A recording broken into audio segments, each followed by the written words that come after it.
யோவான் சுவிசேஷம் 17:20. மல்கியாவுடைய புஸ்தகம் 3:18 வாசி. அப்பொழுது நீங்கள் நீதிமானுக்கும் துன்மார்க்கனுக்கும் தேவனுக்கு ஊழியம் செய்கிறவனுக்கும் அவருக்கு ஊழியம் செய்யாதவனுக்கும் இருக்கிற வித்தியாசத்தை திரும்பவும் காண்பீர்கள். யோவான் 17:18 வாசிங்க. 20. நான் இவர்களுக்காக வேண்டிக் கொள்கிறதும் அல்லாமல் இவர்களுடைய வார்த்தையினால் என்னை விசுவாசிக்கிறவர்களுக்காகவும் வேண்டிக் கொள்கிறேன். ஒரு தெய்வ ஊழியன் அப்படின்னு ஒரு தலைப்பு போட்டுருங்க. தெய்வ ஊழியர் அப்படின்னு தலைப்பு போட்டுங்க. ஒரு ஊழியக்காண்ட குவாலிஃபிகேஷன் எப்படி இருக்கணும்? ஒரு ஊழியக்காலில் ஒரு தெய்வ பிள்ளைக்கு என்ன ஆசீர்வாதம் கிடைக்கும்? ஒரு 7 குறிப்பு சுருக்கமாக பேசிட்டு போவோம். 14 குறிப்பு இருக்குது. ஒரு 7 குறிப்பு ஒரு ஊழியக்காரனுடைய தகுதி என்ன அப்படிங்கிறத இருந்திருக்கு. A கிளாஸ் ஊழியக்காரனுடைய தகுதி. அல்லேலூயா. 3 கிரேடில் உள்ள ஊழியக்காரங்க அங்கீகரிப்பாங்க. ABC எதுனா ABC ஃபஸ்ட் செகண்ட் தேர்ட் அப்படின்னு 1 2 3. ஃபஸ்ட் குவாலிட்டி ஊழியக்காரங்களுக்கு இருக்க தகுதி என்ன அப்படின்னு ஒரு 7 கருத்தை உங்களுக்கு சொல்கிறோம். ரைட்டா? கர்த்தருடைய பிள்ளைகள் எங்கே போனாலும் அதான் சொல்கிறோம். நல்ல வசனம் கிடைக்கி நல்ல வார்த்தை இருக்குது, பரலோகத்துக்கு போகிறதுக்கு ஏற்ற விதத்தில் உங்களை மேய்க்கிற சபையில் இருங்க. அல்லேலூயா. உலக பிராரமான ஆசீர்வாதத்தை முக்கியப்படுத்தி உலக பிராரமான ஆசீர்வாதத்தின் அனுபவத்தில் ஜீவிக்கிற ஊழியக்காரருடைய கீழே நீங்கள் இருக்கிற தப்புன்னுலாம் நான் சொல்ல வரல. இருந்து நீங்கள் இப்போ நம்ம சபை இந்த ஜனங்கள் அப்படி போகிறதில்ல. ஆனால் இருந்து நீங்கள் நஷ்டப்பட்டு போகக்கூடாது. அல்லேலூயா. ஆமாம், இந்த மார்க்கத்துக்குள்ளே பைபிளை எடுத்து நம்ம ஆண்டவரை பின்பற்றுவதற்கு காரணம் பரலோகம். மரணத்துக்கு பிற்பாடு பரலோகத்திலே ஆண்டவரோடு வாழ்வதற்காக தான் இந்த மார்க்கத்துக்கு வந்திருக்கிறோம். அல்லேலூயா. அதை மறந்தே போகக்கூடாது. ஏன்னா நம்ம போகும்போது வரும்போது ஒன்றும் கொண்டு வரவும் இல்லை, போகும்போது ஒன்றும் என்ன செய்ய போகிறதில்ல, கொண்டு போகிறதே இல்லை. அதனால் ரொம்ப கவனமாக இருக்கணும். அதனால் ஒரு ஊழியன் A கிளாஸ் ஃபஸ்ட் கிளாஸ் ஊழியக்காரனுடைய தகுதி என்ன அப்படின்னு ஒரு 7 காரியம். ஒரு A கிளாஸ் ஊழியக்காரனுடைய ஊழியத்துக்கு கீழே இருக்கிற ஆசீர்வாதம் என்ன, இதெல்லாம் நம்ம சபையில் இருக்குது, எங்கிட்ட இருக்குது அப்படியெல்லாம் இல்லை. வேதம் சொல்லுகிறத உங்களுக்கு சொல்லித்தரேன். அல்லேலூயா. எல்லாம் இருக்குன்னு எல்லாம் நினச்சிட்டு பிரசங்கம் கேட்டாங்க. ஓகே, ஐயோ நம்ம சபையில் அப்படி இருக்குது, நம்ம ஊழியக்காரங்கள்ட்ட அப்படி இருக்குது அப்படியெல்லாம் நினச்சிட்டாங்க. நம்ம சபையில் அப்படி அப்படியெல்லாம் இல்லை. வேதம் என்ன சொல்லுகிறது, ஒரு ஊழியக்காரனா எப்படி இருக்கணும் அப்படின்னு சொல்லி அதோடைய பரிசுத்த நாமத்து மகிமையுண்டாட்டும். இன்றைக்கெல்லாம் அப்படியெல்லாம் ஊழியக்காரர்களை தேடுகிறதுனா ரொம்ப கடினமான விஷயமா இருக்குது. ரைட்டா? ஒரு ஊழியக்காரனுடைய முதல் குவாலிஃபிகேஷன் 1 யோவான் 1:3 வசனத்தை வாசிட்டு மார்க்கு சுவிசேஷம் 3:14 வாசித்தா. யோவான் சுவிசேஷம் 1 யோவான் 1:3 மார்க்கு சுவிசேஷம் 3:14 வாசிங்க. நீங்களும் எங்களுடைய ஐக்கியம் உள்ளவர்களாகும்படி நாங்கள் கண்டும் கேட்டும் இருக்கிறதை உங்களுக்கும் அறிவிக்கிறோம். எங்களுடைய ஐக்கியம் பிதாவோடும் அவருடைய குமாரனாகிய இயேசு கிறிஸ்துவோடும் இருக்கிறது. ஆமா, எங்களுடைய ஐக்கியம் பிதாவோடும் குமாரனாகிய இயேசு கிறிஸ்துவோடும் இருக்கிறது. மார்க்கு 3:14.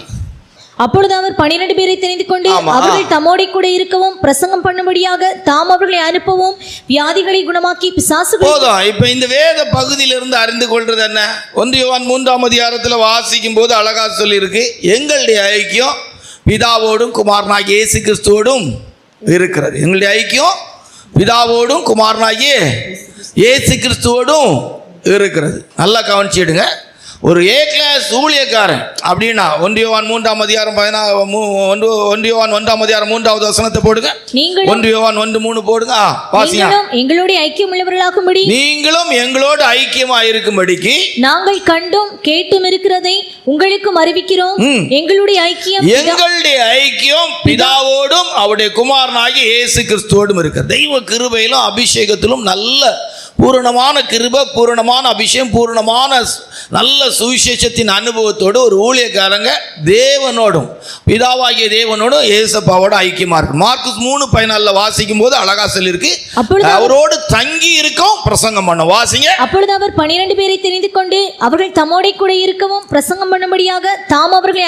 ஆமா, தம்மோடு கூட இருக்கவும். அழகா வேதத்தில் சொல்லியிருக்கு, நான் எங்கே போவேனோ அங்கே என் ஊழியக்காரன் என்ன செய்வான், என்னை பின்பற்றுவான். எனக்கு ஒரு ஊழியன் செய்கிறவனானால் என்னை பின்பற்ற கடவன். நான் எங்கே இருக்கிறேனோ அங்கே என் ஊழியக்காரன் என்ன செய்வான் இருப்பான். அப்போ முதல் ஒரு ஊழியக்காரனுடைய குவாலிஃபிகேஷன் என்ன? தேவனோடு தங்கி இருக்கிற குவாலிஃபிகேஷன். அல்லேலூயா. அவனுடைய லைஃப்ல முதல் ஒரு ஊழியக்காரன் பூமியில தான் வாழலாம். அவனுடைய வாழ்க்கையில அவன் தங்கி இருக்கிறது. சொல்ல போனா எப்போதுமே அவனுடைய வாழ்க்கையில தெய்வ சமூகத்தின் அனுபவத்தில் இருக்கணும். என்ன வாசித்து பாருங்க. அப்போஸ்தலர் நடவடிக்கைகள் 6:4 வசனத்தை வாசித்தான். அப்போஸ்தலர் நடவடிக்கைகள் 6:4 வசனத்தை வாசித்த. நாங்களோ ஜெபம்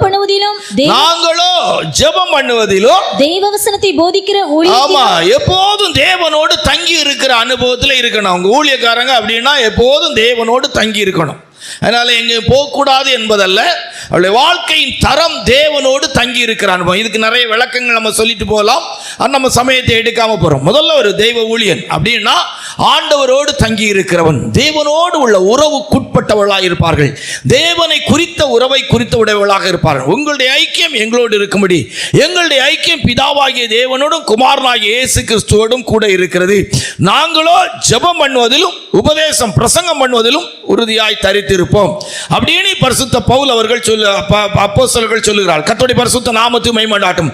ஆகையினால முதலாவது ஒரு ஊழியக்காரனுடைய தகுதி தேவனோடு தங்கி இருக்கணும். தகுதி ஒரு ஊழியக்காரர்ல பார்த்தா கர்த்தரோடு தங்கி இருக்கிறவளா இருக்க வேண்டும். இரண்டாவது வேதத்தில் வாசிக்கும் போது அப்போஸ்தலனாகிய பவுல் அவர்கள் சொன்னார். கலாத்தியர் 2:20 வசனத்தை கலாத்தியர் 6:14 வாசித்தா, கலாத்தியர் 2:20 வாசித்துட்டு கலாத்தியர் 6:14 வாசித்து போமானால், நான் கிறிஸ்துவனே கூட சிலுவையில் அறையப்பட்டேன், ஆயினும் பிழைத்திருக்கிறேன்.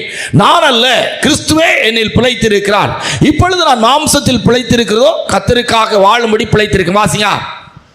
கிறிஸ்துவுடனே கூட சிலுவையில் அறையப்பட்டேன், ஆயினும் பிழைத்திருக்கிறேன். இனி நான் அல்ல, கிறிஸ்துவே எனக்குள் பிழைத்திருக்கிறார். நான் இப்பொழுது மாம்சத்தில் பிழைத்திருக்கிறதோ என்னில் அன்பு கூர்ந்து எனக்காக தம்மைத்தாமே ஒப்புக் கொடுத்த தேவனுடைய குமாரனை பற்றி விசுவாசத்தினாலே.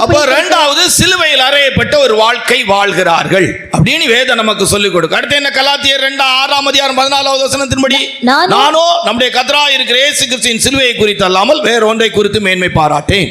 அவரால் உலகம் எனக்கு சிலுவையில் அறையப்பட்டிருக்கு, நானும் உலகத்துக்கு சிலுவையில் அறையப்பட்டிருக்கிறேன். அப்ப என்ன? தான் சிலுவையில் அறையப்பட்டது மாத்திரமல்ல, சிலுவையில் அறையப்பட்ட கிறிஸ்துவை குறித்தே மேன்மை பாராட்டுவார்கள் அப்படிங்கிறது இரண்டாவது ஒரு அர்த்தம். சிலுவையில் அறையப்பட்ட ஒரு மனிதனுடைய வாழ்க்கையின் அனுபவமாய் வாழ்வார்கள். வாசிங்க பாப்போம். கலாத்தியர் 6:14 வசனம், நானோ நம்முடைய கர்த்தராகிய இயேசு கிறிஸ்துவின் சிலுவையை குறித்தே அல்லாமல் வேறொன்றையும் குறித்து மேன்மை பாராட்டாதிருப்பேனாக. அவரால் உலகம் எனக்கு சிலுவையில் அறையுண்டு இருக்கிறது, நானும் உலகத்துக்கு சிலுவையில் அறையுண்டு இருக்கிறேன். ஆமா, உலகத்தின் எந்த விஷயமும் அவங்கள ஒட்ட முடியாது. சிலுவையில் அறையப்பட்டிருக்கார். உலகத்தார போல அவங்க ட்ரெஸ் பண்ணா உலகத்தார போல வாழ முடியாது. பரிசுத்த பவுல் அவர்கள் சொல்லும் போது சொல்லுகிறார், நாங்களோ எங்களை எல்லா விதத்திலும் தெய்வ ஊழியர்களா என்ன செய்யறோம்? விளங்க பண்ணுகிறோம். ஒரிஜினாலிட்டியான ஒரு லைஃப். சிலுவையின் வாழ்க்கை என்பது ஒரிஜினாலிட்டி லைஃப் அப்படிங்கிறது தான் அதனுடைய அர்த்தம். கிறிஸ்துவனே கூட சிலுவையில் அறையப்பட்டிருக்கிறேன் அப்படின்னு சொல்லியிருக்கு. இன்னைக்கெல்லாம் அப்படி நம்ம பார்க்க முடியல. வயதானவங்களை பார்க்க முடியல, இளம் வயதுக்காரங்களை பார்க்க முடியல, வாலிப பிள்ளை பசங்களை பார்க்க முடியல, பொம்பளை பிள்ளைகள் ஆம்பளை பிள்ளைகளை போல ஆம்பளை பிள்ளை. இதெல்லாம் என்னன்னா சிலுவையில் அறையப்பட்ட ஒரு வாழ்க்கை இல்லை என்பதுக்கு தான் என்னது அடையாளம். ஒரு மனுஷன் சிலுவையில் அறையப்பட்டிருக்கானா அவனை காட்டுவான் அவனுடைய லைஃப் அப்படிங்கிறது. சிலுவை என்பது அது ஒரிஜினாலிட்டி லைஃபுக்கு அடையாளமாய் நாம் சொல்லுகிறோம். ஆகையினால கர்த்தருடைய பிள்ளைகள் நம்முடைய லைஃபை ஆராய்ந்து பார்க்கணும். ஒரு ஊழியனுடைய இரண்டாவது தகுதி தான் சிலுவையில் அறையப்பட்ட ஒரு அனுபவத்தில் உள்ள வாழ்க்கை. இது எந்த விதத்தில் வேணாலும் விளக்கத்தை எடுத்துக்கொள்ளலாம்.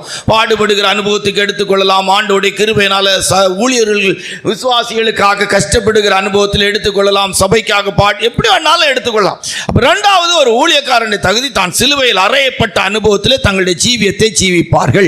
மூன்றாவது வேதத்தில் வாசிக்கும் போது வேதம் நமக்கு சொல்லிக் கொடுக்க அப்போஸ்தலர் 3:6 வசனத்தின்படி, அப்போஸ்தலர் 3:6 ஒரு ஊழியக்காரருடைய மூன்றாவது தகுதி குவாலிஃபிகேஷன் வாசிங்க. அப்பொழுது பேதுரு, வெள்ளியும் பொன்னும் என்னிடத்தில் இல்லை, வெள்ளியும் பொன்னும் என்னிடத்தில் இல்லை, என்னிடத்தில் இருக்கிறதே உனக்கு தரேன்னு சொன்னார். அப்ப மூன்றாவது ஒரு ஊழியனிடத்தில் வெள்ளியும் பொன்னும் இருக்கிற வாழ்க்கை வாழக்கூடாது அப்படின்னு என்ன செய்து சொல்லுது. அல்லேலூயா. அதனால தான் இன்னைக்கு பார்த்தீங்கன்னா அவங்க நடத்துகிற சபையில் கூட விசுவாசிகளை நகை கலத்த சொல்லாட்டாலும் அவங்க புருஷன் மனைவி அவங்க என்ன செய்வாங்க, அவங்க பிள்ளைகள் என்ன செய்வாங்க, எழுத்தின்படியே வெள்ளி பொண்ணு வச்சிருக்க மாட்டாங்க. இந்த வெள்ளியும் பொண்ணும் என்பது நல்லா கவனிச்சு கொள்ளுங்க. நம்ம கையில் இருக்கிற எழுத்தின்படியான வெள்ளி பொருள் அன்றைக்கு பணம் பொருள் சொத்துக்கு அடையாளமாக இருக்கிறது. அல்லேலூயா. இந்த எண்ணி முடியாத ஊழியர்கள் பூமியில் பணத்தையும் பொருளையும் சொத்தையும் சேர்த்துட்டாங்க. 2ஆம் அதிகாரத்தில் பார்த்தீங்கன்னா அப்போஸ்தலர் கரங்களில் நிறைய பாதத்தில் கொண்டு நல்ல இடம் பொருள் எல்லாம் விற்று கொண்டு வந்து வச்சாங்க. 3ஆம் அதிகாரத்தில் வரும்போது அவங்க போகும்போது எங்களிடத்துல வெள்ளியும் பொண்ணும் இல்லைன்னு என்ன செய்திருக்கிறாங்க, வாழ்ந்திருக்கிறாங்க. இன்றைக்கு சேர்க்கிறதுலே தான் ஊழியக்காரர்களுடைய கருத்துக்கள் இருக்கிறது. ஒன்று தேர்த்து அடுத்தது விசுவாசிகள் காணிக்க தர்றது குறைஞ்சிரும், ஊழியக்காரங்களுக்கு கூடுதலாக இருக்கு அப்படின்னு நினைச்சிட்டாங்க. அப்படிங்கிறதுக்காக உடனே அடுத்த ஒரு திட்டத்தை போட்டு ஆண்டவர் ஒரு திட்டத்தை தந்தார். அப்படி ஜெபகோபுரத்தை கட்ட சொன்னார், அதை கட்ட சொன்னார், இதை கட்ட சொன்னார், ஆஸ்பத்திரியை கட்ட சொன்னார், இதை செய்ய சொன்னார், இது வாங்க சொன்னார், அதை வாங்க சொன்னார். அப்படிங்கிற அப்படிங்கிற விதத்தில் ஜனங்கள்ட்ட இருந்து காணிக்கை வாங்குறதுக்கு பிரயாசப்படுகிறார்களே ஒழிய இதுக்கு பேருக்கு ஒரு மிஷினரி ஊழியம் அப்படியெல்லாம் வச்சுக்கொள்றான். இது எதையும் குற்றப்படுத்தலை. இது கரெக்டாக செய்கிறவங்க குற்றவாளி கிடையாது, கரெக்ட் இல்லாமல் செய்கிறவங்க குற்றவாளி. அல்லேலூயா. அது கர்த்தருடைய ஊழியக்காரன். நம்மளும் சரி, நாளைக்கு நம்முடைய ஊழியத்தில் இன்னும் ஆசீர்வாதங்கள் பெருகும் போது கண்டிப்பாக நம்ம சொத்து சேர்க்கிறவளா, பணம் சேர்க்கிறவளா, நம்முடைய பேங்க் அக்கௌண்ட்டில் பணம் நிறைய வச்சிருக்கிறவங்களா நம்ம வச்சிருப்போமானா கண்டிப்பாக நான் ஒரு ஊழியக்காரன் அல்ல என்பதை வேதம் நமக்கு சொல்லிக் கொடுக்கிறது. அல்லேலூயா. ஆமாம், ஒரு ஆவிக்குரிய கர்த்தருடைய ஊழியக்காரன் என்று சொன்னால் வெள்ளியும் பொண்ணும் அவங்கள்ட்ட என்ன செய்யக்கூடாது, இருக்கக்கூடாது என்பதற்கு வேதம் ஆதாரமாக இருக்கு. ஆவிக்குரிய தெய்வ பிள்ளைகள் இன்றைக்கு நம்முடைய ஜீவியத்தை ஆராய்ந்து பார்க்கணும். வெள்ளியும் பொண்ணும் நம்மிடத்தில் இருக்கிறதா அப்படின்னு நம்ம ஆராய்ந்து பார்க்கணும். நம்முடைய ஜீவியத்தில் பணத்தையும் பொருளையும் சேர்க்கக்கூடிய எண்ணமுடையவளாய் வாழ்ந்து கொண்டிருக்கிறோமா? அன்றைக்கு எழுத்தின்படியே பாருங்க, அப்போஸ்தலனாகிய பவுல் பேதுரு அப்போஸ்தலன் ஆலயத்துக்குள்ள போகும்போது முந்தின அதிகாரத்தில் ஜனங்கள் எவ்வளவோ சொத்துக்களை விற்று அவருடைய பாதத்தில் கொண்டு வந்து வச்சாங்க. ஆனால் அதையெல்லாம் அவர் பகிர்ந்து கொடுத்துட்டு அன்றைக்கு மறுநாள் காலையில் ஆராதனைக்கு போகிற வேளையில் அவர்கிட்ட எழுத்தின்படி பார்த்தா பணமோ பொருளோ சொத்தோ ஒன்றும் இல்லை. அவர் வெறுமையா போறார். இயேசு கிறிஸ்து நாமத்தில் எழுந்து நடன்னு சொல்லி ஒரு சப்பானியை 40 வருஷம் தாயின் வயிற்றிலிருந்து சப்பானியாய் பிறந்த ஒரு மனுஷனை தூக்கி நிறுத்திட்டு போயிட்டே இருக்கிறார். கர்த்தருடைய பரிசுத்த நாமத்து மகிமையுண்டாகட்டும். அப்போ கிரேட் ஊழியக்காரங்க அப்படின்னு சொன்னா இந்த பூமியில பணம் பொருள் சொத்து சேகரிக்க மாட்டார்கள். அல்லேலூயா. சேகரிக்க கூடாது. ஒரு ஊழியன்னு சொன்னா எல்லாம் வெறுத்து விட்டவன் தான் ஊழியக்காரன். அல்லேலூயா. ரைட். அப்போ மூன்றாவது காரியம், 4வது வேதத்தில் வாசிக்கும் போது ஒரு ஊழியண்டே 4வது குவாலிஃபிகேஷன் எப்படி இருக்கும்னு சொன்னா 1 கொரிந்தியர் 6ஆம் அதிகாரம் 12வது வசனம், 1 கொரிந்தியர் 10ஆம் அதிகாரம் 23வது வசனத்தை வாசித்தா, 1 கொரிந்தியர் 6:12, 1 கொரிந்தியர் 10:23 வாசித்தா. வாசிங்க. எல்லாவற்றையும் அனுபவிக்க எனக்கு அதிகாரம் உண்டு. எல்லாவற்றையும் அனுபவிக்க எனக்கு அதிகாரம் உண்டு. ஆகிலும் எல்லாம் தகுதியா, எல்லாம் எனக்கு தகுதியா இருக்காது. எல்லாவற்றையும் அனுபவிக்கலாம். ஒண்ணும் இல்ல, நீங்க எல்லாரும் அனுபவிக்கலாம், எல்லாவற்றையும் அனுபவிக்கலாம், எல்லாம் தகுதியா இருக்கு. ஒரு ஊழியக்காரன் டை அடிச்சா தப்பா தெரியாது, நான் டை அடிக்க மாட்டேன். அல்லேலூயா. ஆமா, ஒரு ஊழியக்காரன் தேவையில்லை. ஒரு ஊழியக்காரன் ஒரிஜினலா நிற்கிறான். ஒரு ஒரிஜினாலிட்டியை காட்ட முடியாத ஒரு ஊழியக்காரன் எப்படி சொல்ல முடியும்? வயசாயாச்சுங்க, வயது போயாச்சு. வயதுக்கு தக்க ஒரு தோற்றம் கண்டிப்பா தேவை, கண்டிப்பா தேவை. அது எப்படி இல்லைன்னு சொல்ல முடியும்? அடிக்கடி இப்ப சொல்லிக்கிட்டு இருக்கிறேன். ஒரு தேவனுடைய பிள்ளை நியாயம் விசாரிக்கும் போது ஒவ்வொரு பொருள், ஒவ்வொரு துணி, ஒவ்வொரு காரியமும் அவருடைய வாழ்க்கையில மன்னிப்பு பெற்றுக்கொள்ளாட்டா அது சாட்சி சொல்லும். இவங்க இந்த பொருள், ஒரு ஊழியக்காரன் டை அடிக்கிறான்னா அந்த டை சொல்லும், இந்த டை அடிச்ச காரணம் இது. தூரத்திலிருந்து நினைவுகளை அறிகிறார் அப்படின்னு எழுதியிருக்கு. நாவில் சொல் புறவாதற்கு முன்பாக அறிந்திருக்கிறார் சொல்லும். இந்த டையை இவங்க யூஸ் பண்ணது இதான், இந்த ஊழியக்காரன் டை யூஸ் பண்ணது காரணம் இதுதான் அப்படின்னு சொல்லாது. இந்த விலையை உயர்ந்த செருப்பு வாங்கினதுக்கு காரணம் இதுதான், இந்த விலையை உயர்ந்த காரை அவங்க உபயோகப்படுத்தினதுக்கு காரணம் இதுதான், இந்த காரியத்தை செய்ததுக்கு காரணம் இதான். எல்லாவற்றையும் அனுபவிக்க எனக்கு அதிகாரம் உண்டு. எல்லாம் எனக்கு தகுதியாய். ஊழியக்காரன் எல்லாம் அனுபவிக்கலாம். காணிக்க கிடக்கிற பணத்தில் எதையும் அனுபவிக்கலாம். சொல்ல எல்லாம் எனக்கு ஏற்கிறாடு ஊழியக்காரனுக்கு எல்லாம் தகுதியா இருக்காது. அல்லேலூயா. வாசிங்க அந்த 1 கொரிந்தியருக்கு எழுதின நிருபம் 10ஆம் அதிகாரத்தில் வாசிக்கும் போது வேதம் நமக்கு என்ன சொல்லிக் கொடுக்கிறது? எல்லாவற்றையும் அனுபவிக்க எனக்கு அதிகாரம் உண்டு, ஆகிலும் எல்லாம் தகுதியாயிராது. எல்லாவற்றையும் அனுபவிக்க எனக்கு அதிகாரம் உண்டு, ஆகிலும் எல்லாம் பக்தி விருத்தியை உண்டாக்காது. எல்லாம் பக்தி விருத்தியை உண்டாக்காது. ஒன்றுக்கு நான் அடிமைப்படவில்லை. எவ்வளவு அழகான வார்த்தை. இப்போ ஏக்ராட் ஊழியக்காரனா எல்லாவற்றையும் அனுபவிக்க அதிகாரம் உண்டு, எல்லாம் எனக்கு தகுதியாயிராது, எல்லாம் பக்தி விருத்தியை உண்டாக்காது. இப்போ பக்தி விருத்திக்கு ஏதுவான விஷயத்தை மட்டும் செய்வான். 4வது நிறைய இருக்கு, நம்ம சும்மா ஒரு ஒழுங்குபடுத்தியிருக்கோம். அதுவும் ரொம்ப பெருசாக விளக்கிட்டு போல, ஏன்னா அப்படி நம்ம பெருசாக விளக்கி சொல்லணும் அப்படிங்கிறது இல்லை, யாரையோ குற்றப்படுத்துறது போல் ஆயிடக்கூடாது அப்படிங்கிறதுக்காக நார்மலாக சொல்லிட்டு 5வது வேதத்தில் வாசிக்கும் போது வேதம் நமக்கு சொல்லிக் கொடுக்கிறது. 1 கொரிந்தியர் 2ஆம் அதிகாரம் 5வது வசனத்தை வாசித்தா, 1 கொரிந்தியர் 2:5 வாசித்தா. என் பேச்சும் என் பிரசங்கமும் மனுஷ ஞானத்திற்குரிய நயவசனம் உள்ளதா இராமல் ஆவியினாலும் பலத்தினாலும் உறுதிப்படுத்தப்பட்டதா இருந்தது. நல்லா கவனிச்சு கொள்ளுங்க, இந்த வேத பகுதியை நல்லா தெரிஞ்சு கொள்ளுங்க. என்னுடைய பேச்சும் பிரசங்கமும் நயவசனிப்புள்ளதா இருக்காது. அதாவது ஜனத்தை வசீகரப்படுத்துகிற விதத்தில் பிரசங்கிக்க மாட்டான், பிரசங்கிக்க கூடாது. ஜனங்கள் கூட்டம் எப்படியாவது கேதர் ஆகணும், கூட்டம் கூடணும், ஜனங்களுடைய கூட்டம் கலைஞ்சிடக்கூடாது. என்ன இருந்தாலும் பரவாயில்ல, சபையில் ஆத்துமாக்களுடைய எண்ணிக்கை மட்டும் கூடிக்கிட்டே இருக்கணும். சொல்ல என் பேச்சும் என் பிரசங்கமும் எப்படி இருக்காதா? மனுஷ ஞானத்திற்கு எப்படி இருக்காதா? மனுஷ ஞானம். மனுஷ ஞானத்தின்படி நயவசனிப்பாய் இருக்காது. என்ன அழகா சொல்லி இருக்கு, வாசிங்க. என் பேச்சும் என் பிரசங்கமும் மனுஷ ஞானத்துக்குரிய நயவசனம் உள்ளதா இராமல் மனுஷ ஞானத்துக்குரிய நயவசனிப்பாய் இருக்காது. நீங்க எப்படி வாழ்ந்தாலும் எப்படி இருந்தாலும் அதுல என்ன இருக்கு? தெய்வ பிள்ளைகள் இப்படி வாழ்ந்தா என்ன, அப்படி வாழ்ந்தா என்ன, நயவசனிப்பா இருக்காது. ஒரு குறிக்கப்பட்ட காலத்துக்கு மேல ஒரு தெய்வ பிள்ளைடைய வாழ்க்கையில வளர்ச்சி இல்லைன்னா கண்டிப்பா ஒரு கர்த்தருடைய ஊழியக்காரன் கண்டிச்சு பேசி அந்த தெய்வ பிள்ளைகள் ஒன்று அந்த சபையில் நல்ல ஆவிக்குரியவங்களா இருக்கணும், இல்லைன்னா அவங்களுக்கு ஏற்ற ஒரு சபையை தெரிந்தெடுக்கிறதுக்கு கண்டிப்பா நடத்துறது தப்பே கிடையாது. அல்லேலூயா. அதான் அதனுடைய ஒரிஜினல் விளக்கம். ஆமா, ஒரு அழகா சொல்ல, நயவசனிப்பாய் அப்படி போயிடக்கூடாது. 10 ஆத்மா போயிட்டா கஷ்டமாயிரும். வளர்ச்சி இல்லாமல் இருப்பாங்க. வருஷக்கணக்கானாலும் வளர்ச்சியே இருக்காது. எத்தனை வருஷம் ஆனாலும் வளர்ச்சி இருக்காது. அப்படியே வச்சு நயவசனிப்பா போயிடக்கூடாது. காணிக்க கொடுப்பாங்க, ஊழியக்காரங்களை நல்லா நேசிக்கிறதா இருக்கும், சத்தியத்தை கீழ்ப்படிய மாட்டாங்க, வசனத்தை ஏற்றுக்கொள்ள மாட்டாங்க, அப்படியே அட்ஜஸ்ட் பண்ணியே பேசிட்டு போவாங்க. அப்படியே அட்ஜஸ்ட் பண்ணிட்டே பேசிட்டு போவாங்க. நயவசனிப்பா பேசிட்டு போவாங்க.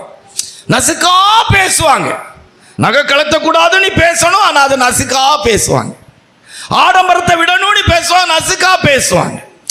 எதையுமே ஆழமா ஆணித்தரமா சொல்ல மாட்டாங்க. வேதம் என்ன சொல்லி கொடுக்கிறது? 2 கொரிந்தியர் 5:19 வசனத்தின்படி, 2 கொரிந்தியர் 5:19 வாசிங்க. அதென்னவெனில் தேவன் உலகத்தாருடைய பாவங்களை எண்ணாமல் கிறிஸ்துவுக்குள் அவர்களை தமக்கு ஒப்புரவாக்கி ஒப்புரவாக்குதலின் உபதேசத்தை தேவனும் மனிதனும் ஒப்புரவாவதற்கு, தேவனும் மனிதனும் சேர்ந்து கொள்வதற்கு ஏற்ற ஒப்புரவாகுதலின் உபதேசத்தை பேசுவார்கள். அல்லேலூயா. தேவனுக்கு எது பிடிக்கலையோ அதை பிடிக்காதுன்னு சொல்லி கொடுக்கணும். தேவன் எதை விரும்ப மாட்டாரோ அதை விரும்ப மாட்டார்னு சொல்லி கொடுக்கணும். ஒரு ஊழியக்காரங்க, ஊழியக்காரங்களுடைய பிரசங்கத்தில் ஒரு ஊழியக்காரனுடைய A கிரேட் ஊழியக்காரங்களுடைய தகுதி 5வது வசனத்தை பேசும்போது அப்படி நயவசனிப்பா அப்படிலாம் பேசக்கூடாது. கண்டிக்க வேண்டிய இடத்துல கண்டிக்கிற விதத்தில் நல்லா உறுதியாக பேசணும், ஆணித்தரமாக அழுத்தமாக பேசணும். சில இடத்துலலாம் பேசும்போது ஊர்ஜிதமாக பேசணும். இப்படி இருந்தால் இப்படி தான் போவான். பரலோகத்துக்கு போவீங்களா போக மாட்டீங்களா ஆராய்ந்து பாருங்க. செத்தா எங்கே போவீங்கன்னு நம்பிக்கை இருக்கு. அல்லேலூயா. அடிக்கடி ஒரு சில இடத்துங்களில் பிரசங்கம் பண்ணும்போது சொல்லுவேன், கையில் 100 ரூபா இருக்குது, நான் இருக்கிற அம்பாசமுத்திரத்திலிருந்து நான் இன்னைக்கு நாகர்கோவில் போக முடியும், கன்ஃபார்மாக எனக்கு தெரியும். 75 ரூபாயிலிருந்து 78 ரூபா தான் டிக்கெட்டு, போக முடியும், எனக்கு திட்டமா தெரியும். எத்தனை பேருக்கு நம்பிக்கை நான் செத்தா பரலோகத்துக்கு போவேன்? மினிமம் ஒரு ஊழியக்காரங்களுக்கே இல்லை, அநேக ஊழியக்காரங்களுக்கே இல்லை. மரண பயம், திகில். ஏன்னா வாழ்ற நாட்களில் ஜனத்தை சேர்க்கிறதுக்காக நயவசனிப்பாய் கூட்டத்தை கூட்டுறதுக்காக எவ்வளவு எவ்வளவு எவ்வளவு எந்த நிலவரத்தில் இறங்கி அவங்களுக்கு ஏற்ற விதத்தில் பேசணும். பரிசுத்த போல் சொல்ல இல்லை. மறுபடியும் அந்த வசனத்தை வாசிங்க. 1 கொரிந்தியர் புத்தகம் 2ஆம் அதிகாரத்தில் அந்த வசனத்தை வாசிங்க. என் பேச்சும் என் பிரசங்கமும் மனுஷ ஞானத்திற்குரிய நயவசனம் உள்ளதா இராமல், என் பேச்சும் என் பிரசங்கமும் மனுஷ ஞானத்துக்குரிய நயவசனிப்புள்ளதா இராமல். வாசிங்க. ஆவியினாலும் பலத்தினாலும் உறுதிப்படுத்தப்பட்டதா இருந்தது. ஆவியினாலும் பலத்தினாலும் உறுதி பேசப்படுகிற சத்தியம் அப்படி உறுதியா இருக்கும். கலாத்தியருக்கு எழுதும்போது சொல்றாரு, இந்த சுவிசேஷத்துக்கு விரோதமா வானத்திலிருந்து ஒரு தூதன், நானாயிலும் வானத்திலிருந்து ஒரு தூதன் இறங்கினானாலும் அவன் எப்படி இருப்பானா? சபிக்கப்பட்டவனாய் இருப்பான் அப்படின்னு எழுதுறார். வாசிங்க. கலாத்தியர். நாங்கள் உங்களுக்கு பிரசங்கித்த சுவிசேஷத்தை அல்லாமல் நாங்களாவது வானத்திலிருந்து வருகிற ஒரு தூதனாவது வேறொரு சுவிசேஷத்தை உங்களுக்கு பிரசங்கித்தால் அவன் சபிக்கப்பட்டவனாய் இருக்க கடவன். பாத்தீங்களா? பண்டொரு காலத்துல சுவிசேஷத்துல ஒண்ணு சொல்லுவாங்க, இயேசு சுகமாக்குறார், விடுதலை ஆக்குறார். அந்த நாட்கள்ல பாட்டின பாட்டு இயேசு என் பரிகாரி, இன்ப இயேசு என் பரிகாரி. இப்போ ஆண்டவர் விடுதலை ஆக்குறார், சுகமாக்குறார். எத்தனையோ பத்திரிகை ஊழியத்தில் எழுதியிருக்கிறாங்க, அவர்களுடைய ஊழியத்தினால கூட்டத்தினால சுகமாக்கியிருக்காங்க. நீ மருந்து கொடுத்தா இல்லை, ஆனால் அவளுடைய வாழ்க்கையில் வியாதி வரும்போது நேராக போயிடறாங்க. மருந்து எடுக்காமல் மருந்து இல்லாமல் ஆண்டவர் சுகமாக்குவார் பேசிக்கிட மாட்டாங்க. இன்றைக்கி அப்படி ஒரு சத்தத்தை கேட்க முடியாது. நாங்கள் ரட்சிக்கப்பட்ட ஆரம்ப நாட்களில் இருந்து டிபிஎம் ஸ்தாபனத்துக்கு போகிறதற்கு முன்னால் அந்த அங்கே உள்ள உபதேசங்களை கேட்கறதுக்கு முன்பாக, அந்த ஊழியர்களோட ஐக்கியம் வருவதற்கு முன்பாகவே தெய்வீக சுகத்தின் சத்தியத்தை கேட்டிருக்கிறோம். அல்லேலூயா. ஏசப்பா சுகமாக்குறார், விடுதலையாக்குறார். இன்னைக்கு அப்படி சொல்றதுக்கு ஆளை பார்க்க முடியலைங்க. சொல்றதுக்கு ஆள் இல்லை, கேட்கறதுக்கு ஆள் இல்லை. ஏன்னா இந்த ஊழியன்ல இருந்து விசுவாசிகள் வரைக்கும் எல்லாம் மெடிசன். மருந்து எடுக்கக்கூடாதுங்கிறதுக்கு இல்லை நான் சொன்னது, எடுக்காம இருங்க. ஆண்டவர் சுகமாக்குறவர். நயவசனிப்பா பேசல. பரிசுத்த பவுல் சொல்றார், விசுவாசத்தினால் வராத யாவும் பாவமே. மனுஷகுமாரன் வரும்போது பூமியில விசுவாசத்தை காண்பாரோ? விசுவாச துரோகம் முந்தி நேரிடும். சும்மா வாயில சொல்லுவாங்க, ஏசப்பா விடுதலை ஆக்கார், சுகமாக்குறார். ஜனங்களும் கேட்டுக்கிடுவாங்க, கையை தட்டி, இன்றைக்கு நம்முடைய மத்தியில் வந்திருக்கா, எல்லாரும் கரங்களை தட்டி தேவனை யார் பறிப்போம், தேவன் நம்முடைய மத்தியில் நம்மளை தொடைப்போ இருக்கிறார் எல்லாம் சொல்லிக் கொள்வாங்க. எங்களுடைய பேச்சும் பிரசங்கமும் மனுஷ ஞானத்துக்குரிய நயவசனிப்பாராய்க்கா. ஒரு ஊழியன் ஏ கிரேட் ஊழியக்காரங்க, உள்ளதை உள்ளதென்றும் இல்லாததை இல்லாதென்று பேசுவான். தேவனுடைய செருபாபேலின் கரத்தில் இருக்க தூக்கு நூலை தேவனுடைய கண்கள் சந்தோஷமாய் பார்க்கிறது. வெவ்வேறான நிறைக்கல்கள் கர்த்தருக்கு அருவருப்பானது, கள்ள தராசு கர்த்தருக்கு அருவருப்பானது. அல்லேலூயா. இயேசு கிறிஸ்து சுகமாக்குறவர், மருந்து இல்லாம சுகமாக்குறவர். பேசு. அல்லேலூயா. அதான சுவிசேஷத்தின் மேன்மை. ஒரு ஊழியன் அறிவிக்க வேண்டியது அப்படிதான். அல்லேலூயா. கர்த்தருடைய பரிசுத்த நாமத்தை மகிமைப்பட. 6 ஒரு ஏகிராட் ஊழியக்காரனே, 6வது தகுதி, 6வது அவன் எப்படி இருப்பான் அப்படின்னு வேதம் சொல்லுதுன்னா, வேதத்தில் வாசிக்கும் போது வாசிங்க பார்ப்போம். லூக்கா சுவிசேஷம் 14ஆம் அதிகாரம் 26, 27, 33. லூக்கா சுவிசேஷம் 14, 26, 27, 33 வாசிங்க. யாதொருவன் என்னிடத்தில் வந்து தன் தகப்பனையும் தாயையும் மனைவியையும் பிள்ளைகளையும் சகோதரரையும் சகோதரிகளையும் தன் ஜீவனையும் வெறுக்காவிட்டால் எனக்கு சீஷனாய் இருக்க மாட்டான். தன் சிலுவையை சுமந்து கொண்டு எனக்கு பின் செல்லாதவன் எனக்கு சீஷனாய் இருக்க மாட்டான். 33. அப்படியே உங்களில் எவனாகிலும் தனக்கு உண்டானவைகளை எல்லாம் வெறுத்து விடாவிட்டால் அவன் எனக்கு சீஷனாய் இருக்க மாட்டான். வெறுத்து விட்டு சிலுவையை சுமக்கிறவன். அல்லேலூயா. ஆமா, வெறுத்து விட்டு சிலுவையை சுமக்கணும். வெறுத்து விட்டு சிலுவையை சுமக்கணும். எல்லாம் வச்சுக்கலாம். எல்லாம் எதுவும் வெறுக்கப்படுற ஒன்றுமே கிடையாது. அது அர்த்தம் என்ன? ஆண்டோடைய அன்பு மட்டும்தான் மேன்மை. அல்லேலூயா. டிபிஎம் ஸ்தாபனத்தில் ஒரு சிறந்த அனுபவம் இருக்கும். அங்கே இருக்கிற யாரை நேசிக்கக்கூடிய இடத்துக்கு தேவன் வைக்கவே மாட்டார். ஏன்னா 3 வருஷம் 4 வருஷத்தில் ஆட்டோமேட்டிக்காக டிரான்ஸ்ஃபர் ஆகிக்கிட்டே இருப்பாங்க. ஒரு மாவட்டத்திலேருந்து ஒரு மாவட்டம், ஒரு இடத்துலேருந்து ஒரு இடம், திருப்பி ஒரு ஸ்டேட்லேருந்து ஒரு ஸ்டேட்டு, இப்படி டிரான்ஸ்ஃபர் வந்துக்கிட்டே இருக்கும். ஒரு குறிக்கப்பட்ட நபரை, குறிக்கப்பட்ட குடும்பத்தை, குறிக்கப்பட்ட ஊழியர்களை நேசிக்கக்கூடிய வாய்ப்பே இருக்காது. எவ்வளவு சிறந்த அனுபவம் தெரியுமா? ஒரு மனிதனுடைய வாழ்க்கையில் மிகப்பெரிய வெற்றி என்று சொன்னால், இன்றைக்கு சொல்கிறேன், ஒரு ஊழியக்காரன், ஒரு விசுவாசி, அவங்களுடைய வாழ்க்கையின் வெற்றிங்கிறது இந்த பூமியில் வாழும்போது ஆண்டவர் அதிகமாய் நேசிக்கிற அவனுடைய வாழ்க்கையில் இருக்கிற பெரிய வெற்றி.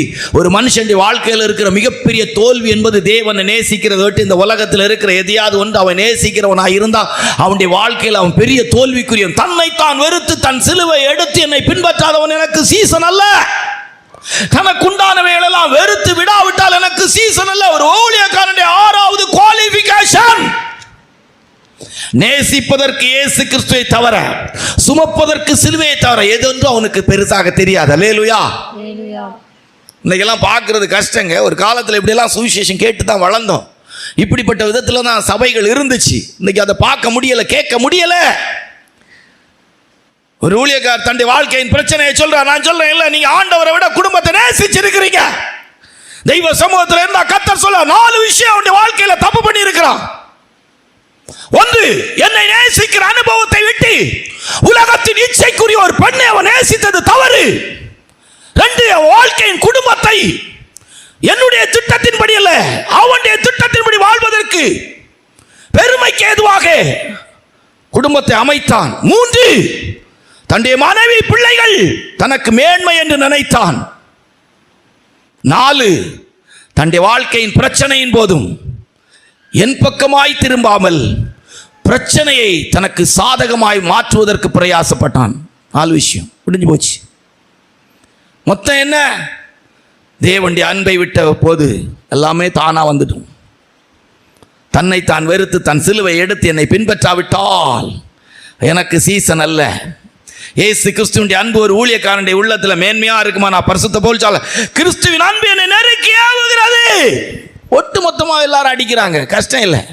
சபையார் அவனை பார்த்து சத்துருவா நினைக்கிறாங்க. சுவிசேஷத்தை சொன்னதுனால் சத்துருவானோ கஷ்டமா தெரியல. துடைத்து போட அழுக்கை போல, கந்தையை போல கஷ்டமா தெரியல. ஏன்னா ஆண்டோடைய அன்பு.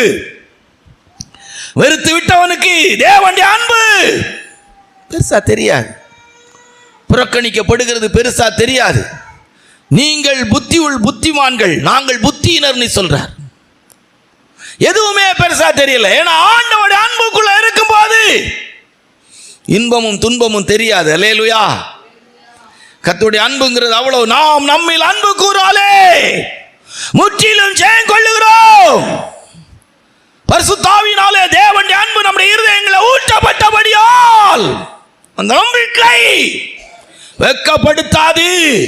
ஒரு ஊழியனுடைய 6வது குவாலிஃபிகேஷன், தன்னை தான் வெறுத்து, தன்னை கூட வெறுத்துரும். தன்னையே வெறுத்த பிற்பாடு தனக்கு எது பெருசு? அல்லேலூயா. எதுவுமே பெருசா இருக்காது. ஆண்டவருடைய அன்பு மட்டும்தான். கிறிஸ்துவின் அன்பு என்னை நெருக்கி ஏவுகிறது. அல்லேலூயா. எதிரியோ வாழ்க்கையின் வீழ்ச்சிக்கு காரணம் என்ன? வேதனைக்கு காரணம் என்ன? எண்ணி முடியாத ஊழியனுடைய சமாதான குறைவுக்கு காரணம் என்ன? துக்கத்துக்கு காரணம் என்ன? கண்ணீருக்கு காரணம் என்ன? புலம்பலுக்கு காரணம் என்ன? எண்ணி முடியாத நாட்கள் அவருடைய வேதனை மாறாத காரணம் இயேசுவின் அன்பு இல்ல. ஒரிஜினல் ஆண்டோடைய அன்பு தான் மேல இருந்தா இந்த பூமியில இருக்க எல்லாவற்றையும் தூக்கி குப்பையா அறிவான். பரிசுத்த பவுல் சொல்லார், நான் அவரை அறிகிற அறிவுக்காக லாபமாயிருக்க எல்லாவற்றையும் குப்பையா எண்ணினேன். அல்லேலூயா. விட்டேன். கஷ்டமே இருக்காதுங்க. யாரு செத்தாலும் உண்மையா சொல்றேன், கத்தரிட்ட போனாங்களான்னு பார்ப்பாங்க. போயிருக்குன்னா உடனே ஆறுதல் அடைஞ்சிருவாங்க. அல்லேலூயா. வேலை தான். அல்லேலூயா. ஆமா. இப்ப எனக்கு முன்னால இருக்கிற நீங்க யார் செத்தாலும் கண்டிப்பா ஒரு 4 சொட்டு கண்ணீர் வடிப்பேன். அதை இல்லைன்னு போய் சொல்லலை. ஆனால் நீங்கள் பரலோகத்துக்கு தான் போயிருக்கீங்கன்னா ரொம்ப சந்தோஷப்பட்டுருவேன். அல்லேலூயா. பூமியில் ஆண்டவரை தவிர எனக்கு பூமியில் எதுவுமே இழப்பு இல்லைங்கிற இடத்துக்கு நான் ஊழியக்காரன் ஆகணும். அல்லேலூயா. 6, 7 பரிசுத்த பவுல் அவர்கள் சொல்லும்போது அழகாக சொல்லுகிறார்கள். ஒரு ஊழியனுடைய குவாலிஃபிகேஷன் 1 கொரிந்தியர் 11 1வது வசனத்தை வாசித்தா. 1 கொரிந்தியர் 11 1வது வசனத்தை 11 பின்பற்றுகிறது போல நீங்கள் என்னை பின்பற்றுகிறவர்களாய் இருங்கள். ஆமா. சீயோனிலிருந்து வேதமும் எருசலேமிலிருந்து வசனமும் புறப்படும். ஒரு நாள் ஒரு தேவனுடைய பிள்ளை பைபிளே வாசிக்க மறந்தா ஒரு ஊழியக்காரங்களை நினைச்சா அவங்களுக்கு மாதிரி வந்துடணும். ஒரு ஊழியர் சபைக்கு ஜனத்துக்கு மாதிரி, டை அடிக்கிறதுக்கு மாதிரி, அலங்காரம் பண்றதுக்கு மாதிரி, செருப்பு வாங்கிறதுக்கு மாதிரி, பணம் சம்பாதிக்கிறதுக்கு மாதிரி, பாவம் செய்கிறதுக்கு மாதிரி, சூசகமா பேசுகிறதுக்கு மாதிரி, சண்டை உண்டாக்குறதுக்கு மாதிரி. அல்லேலூயா. ஒரு ஊழி அப்படி ஒரு மாதிரியா இருக்கணும். அல்லேலூயா. ஆமா. ட்ரெஸ்ல அவன் தான் ரோல் மாடல். விசுவாசிகள் கெட்ட கெட்ட ட்ரெஸ் வாங்குறதுக்கும் உடுக்கிறதுக்கும் அவன் தான் ரோல் மாடல். ஒரு ஊழியன் விசுவாசிகளுக்கு தகுதி ரோல் மாடல். ஆண்டவருக்குள்ள அவன் ஒரு மாதிரியா இருக்கணும். எப்படி உடுக்கணும், சிஸ்டர்ஸ் எப்படி ட்ரெஸ் உடுக்கிறாங்க, ஊழியக்கார சகோதரிமார் எப்படி ட்ரெஸ் உடுக்கிறாங்க, ஒரு பண்டைய கால விசுவாசிகளுடைய தகுதி எடுத்து பார்த்தா எப்படி இருக்கும் தெரியுமா ட்ரெஸ்ஸு? ஒரு பெந்தகோஸ்து விசுவாசிகளுடைய ட்ரெஸ்ஸு, ஒரு குறிக்கப்பட்ட வயசுக்கு மேலே அவங்க உபயோகப்படுத்துகிற ட்ரெஸ்ஸு, வஸ்திரங்களுடைய தன்மையெல்லாம் பார்த்தா வித்தியாசம். இன்றைக்கெல்லாம் அப்படி பார்க்கவே முடியலை. அன்னைக்கு யூத் வாலிப சகோதர சகோதரிமார்கள் இருந்தவங்க, அது உங்களுடைய தகுதி பார்த்தா வித்தியாசமாக இருந்துச்சு. நீ ரோல் மாடல் இல்லைன்னு நினைக்கிறேன். இல்லை, ஊழியக்காரங்கள் பார்த்தீங்கன்னா ரோல் மாடலா இல்லை, மாதிரியா இல்லை. எந்த விஷயத்தை எடுத்தாலும் சரி ஊழியக்காரன் மாதிரியா இருக்கணும். அல்லேலூயா. எங்களுடைய பேச்சிலும் பிரசங்கத்திலும் எங்களுடைய நடக்கையிலும் செய்கையிலும் நாங்கள் உங்களுக்குள்ள மாதிரியா இருக்கணும். 7வது ஒரு ஊழியக்காரன் விசுவாசிகளுக்கு எல்லா விதத்திலும் மாதிரியா இருக்கணும். ஒரு ஊழியக்காரனால் தெய்வ ஜனத்துக்கு சபைக்கு கிடைக்கிற ஆசீர்வாதம் என்ன? முதலாவது ஒரு ஊழியக்காரங்க சபைக்கு எப்படி இருக்கிறாங்க, என்ன ஆசீர்வாதத்தை கொண்டு வருவாங்க? வேதத்தில் வாசிக்கும் போது வேதம் 1 கொரிந்தியர் 4 15வது வசனத்தை வாசித்தா, 1 தெசலோனிக்கேயர் 2 7 8 வாசித்தா, தகப்பனும் தாயுமாய் சுவிசேஷத்தினால் ஜனத்தை பெற்றெடுக்கிறவர்களாய் இருப்பார்கள். வாசிங்க. கிறிஸ்துவுக்குள் 10,000 உபாத்தியாயர்கள் உங்களுக்கு இருந்தாலும் தகப்பன்மார் அநேகர் உங்களுக்கு இல்லையே. கிறிஸ்துவுக்குள் சுவிசேஷத்தினால் நான் உங்களை பெற்றேன். சுவிசேஷத்தினால் நான் உங்களை. இங்கே தகப்பன் ஒரு ஸ்தானம், 1 தெசலோனிக்கேயர் 2:7-8 வாசித்தால், உங்களிடத்தில் பட்சமாய் நடந்து கொண்டோம். பால் கொடுக்கிற தாயானவள் தன் பிள்ளைகளை காப்பாற்றுகிறது போல நாங்கள் உங்கள் மேல் வாஞ்சையாயிருந்து தேவனுடைய சுவிசேஷத்தை உங்களுக்கு கொடுத்து, சுவிசேஷத்தினால், அழிவுள்ள வித்தினால் அல்ல, அழியாத வேத வசனத்தினால் ஜெனிப்பிக்கப்பட்டவள், சுவிசேஷத்தினால் பெற்றெடுக்கப்பட்ட குழந்தைகளா இருக்கணும். அல்லேலூயா. ஆமா, வசனத்தால் பிறந்தவர்களாய் நீங்கள் மாற்றப்பட்டிருக்கணும். ஒரு நல்ல ஊழியன் சபைக்கு சுவிசேஷத்தினால ஜனங்களை பெற்றெடுக்கணும். அல்லேலூயா. சுவிசேஷத்தில் ஸ்டெப்பை வளர்ச்சி இருக்கிறது. ஆரம்ப கால சுவிசேஷத்திலிருந்து கிறிஸ்துவின் மகிமையான சுவிசேஷம் என்று சொல்லப்பட்டிருக்கு. அல்லேலூயா. அப்படியே சுவிசேஷத்திலே ஆழமேறிய சுவிசேஷத்தை ஜனங்களுக்கு அறிவித்து, சத்தியத்தில் முளைச்சது நெருப்பில் முளைச்சது வெயிலுக்கு காயாதுங்கிற விதத்தில் சத்தியத்தில் முளைக்கிற ஜனமாக இருக்கணும். அப்படி கொஞ்சம் கொஞ்சமாக ஜனங்கள் சுவிசேஷத்தினால் பெற்றெடுக்கப்பட்ட ஜனங்களாக இருக்கணும். எதையோ கேட்டு எப்படியோ கேட்டு சபைக்கு வந்த கூட்டமாக இருக்கக்கூடாது. ஏதோ ஒரு ஊழியக்காரங்களை பார்த்து குடும்பத்தின் அப்படியெல்லாம் இருக்கக்கூடாது. சுவிசேஷத்தினால் பெற்றெடுக்கப்பட்டவளாக இருக்கணும். அல்லேலூயா. வசனத்தை கேட்டு வசனத்தால் நான் ரட்சிக்கப்பட்டேன், வசனத்தை கேட்டு வசனத்தால் ஞானஸ்தானம் பெற்றேன், வசனத்தை கேட்டு பரிசுத்தாவின் அபிஷேகத்தை பெற்றேன், வசனத்தை கேட்டு வசனத்தின்படி தான் இந்த மாதிரிப்பட்ட ஆடம்பரமான காரியத்தில் நான் விட்டேன். சுவிசேஷத்தினால் பெற்றெடுக்கப்பட்ட குழந்தைகள். ஒரு ஊழியன் ஒரு சபைக்கு தகப்பனும் தாயுமாய்.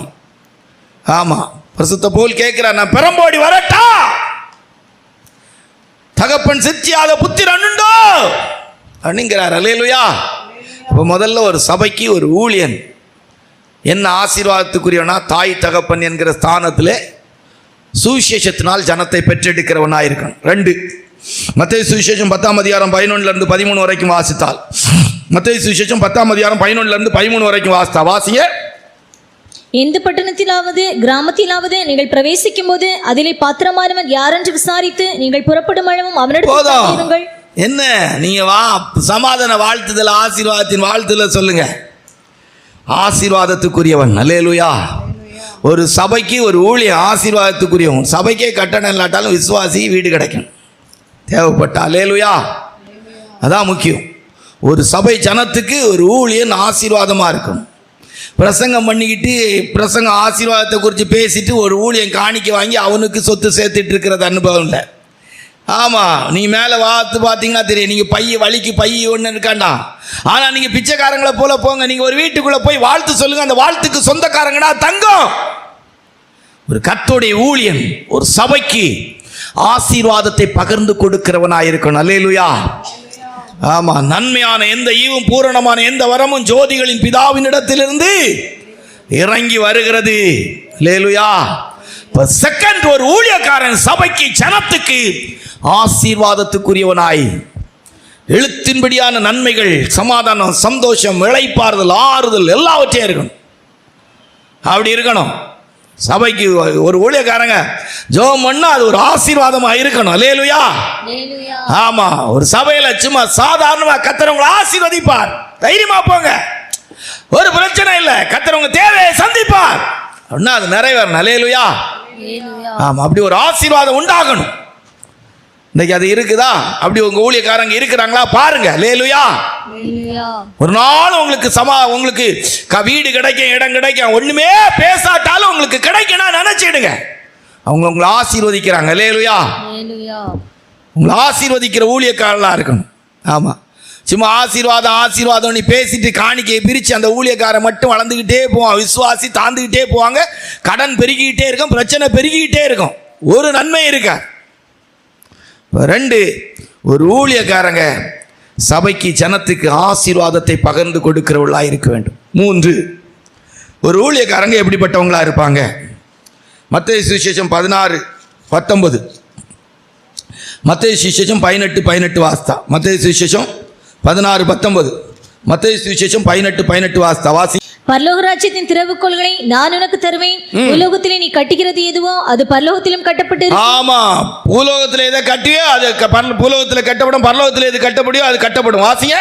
பூலோகத்தில் நீ கட்டுகிறது எதுவோ அது பரலோகத்திலும் கட்டப்பட்டிருக்கும். பூலோகத்தில் நீ எதை கட்டவிழ்ப்பியோ அது பரலோகத்திலும் கட்டவிழ்க்கப்பட்டிருக்கும். அதிகாரம் ஒரு ஊழியன் பூமியில அல்ல விசுவாசியா ஒரு தேவ பிள்ளைய நடத்த ஆரம்பிச்சா அது பரலோகத்துக்குரியதா இருக்கும். அல்லேலூயா. பூமியில் நீ எவைகளை கட்டுவீங்களா பரலோகத்தில் கட்டப்படும். 1000 மண்ணிக்குட்டி 2000 மண்ணிக்குட்டி வச்சுக்கிட்டு நடத்திட்டு போகிறத விட என்ன சூப்பராக பரலோகத்துக்கு போகிற 10 100 ஆத்மா வச்சுருந்தா ரொம்ப பெருசு. 50 பெரிய விஷயம். அல்லேலூயா. இங்கே இப்போ 40 பேர் 30 45 பேர் நம்ம கூடி வாரோன்னா இந்த 45 பேரில் 40 பேராக பரலோகத்துக்கு போகிறவங்களா இருந்தால் பெரிய விசேஷம். அல்லேலூயா. இப்போல்லாம் எனக்கு நம்ம சபை ஜனங்களை பார்க்கும்போதே சில நேரத்தில் சந்தேகம் வரும், போகுமா போகாதா, போய்கிடாது போல தெரியுதே. நாள் ஆக ஆக ஆசீர்வாதங்கள் வர வர கூட தானே செய்யுது. அல்லேலூயா.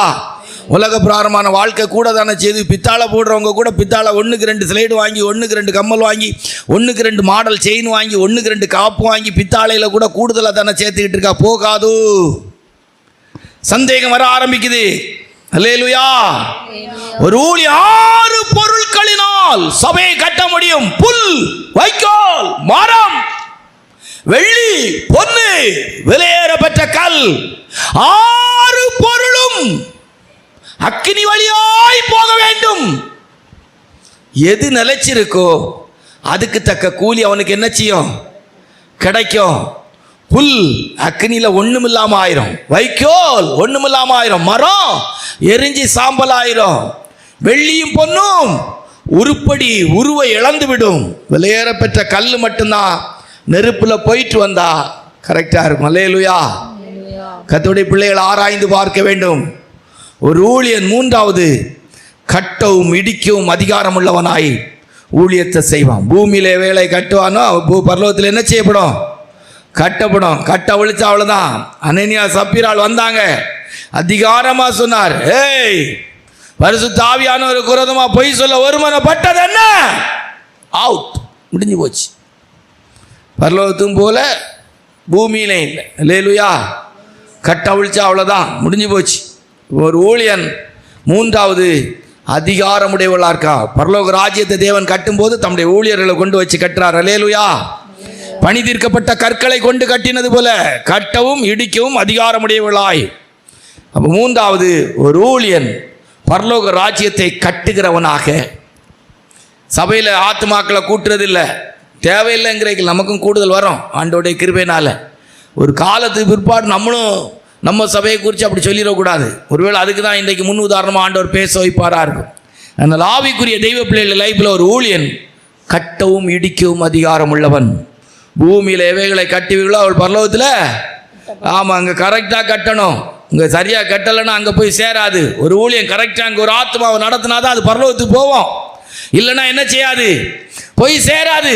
இங்கே இருக்க எல்லாம் போகுமான்னா போகாது. இப்பவுமே இங்கே எழுப்பி நிறுத்தி பரலோகத்துக்கு போவீங்களான்னா சிலருக்கு சந்தேகம் வந்துடும். எங்கே போகும், எங்கே போகும், போகிறதுக்கு வாய்ப்பே இல்லை. ஞாயிற்றுக்கிழமை ஆராதனை இல்லாமல் சம்பாதிக்க புறப்பட்ட கூட்டமா என்ன விசுவாசி கூட்டம் மாறிட்டு இருக்குது. இன்னைக்கு காலையில 2.5 சென்ட் பூமி உங்களுக்கு அரசாங்கத்தில் பட்டா போட்டு தாராங்கன்னா அங்க ஒரு விசுவாசி இருக்கா? எல்லாரும் ஞாயிற்றுக்கிழமை காலையில கலெக்டர் ஆபீஸ்ல நிப்பாங்க.